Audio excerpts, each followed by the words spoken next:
Can a small change in a voting system lead to profound change at the very top? Here in Australia, the evidence suggests yes. Last year, having an alternative vote system rather than Britain's first past the post determined who got to use this place, Kirribilli House, the official Sydney residence of Australia's Prime Minister. On top choices alone, candidates backing opposition leader Tony Abbott scored highest. If just those first preferences had mattered, as under the current British system, his Liberal and National Party MPs would have won the most seats, and Abbott would be Prime Minister. But in Australia, second preferences count. Last year, that affected the result in 10 of 150 seats and swung the election to Labour. Peter Cooper was one who missed out. The Liberal candidate for Reid in Sydney topped his poll in last year's election, but the second preferences for voters for smaller parties went to his Labour rival.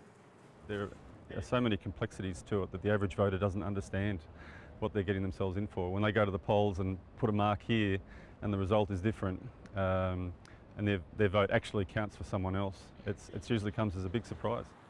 Fans of the system, though, say it's popular here because it stops small parties and independents being squeezed out and encourages all candidates to appeal beyond their core support.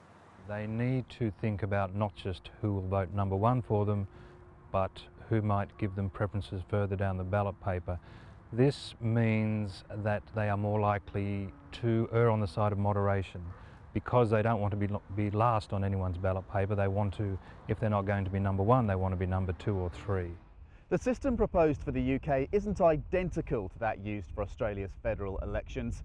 Voting is compulsory here and people must rank every candidate or their overall vote is declared void. The UK's proposed system with optional preferencing is used by some states here. There it throws up less variation to first past the post, but at the margins it can still swing elections. Andrew Thomas, Al Jazeera, Canberra.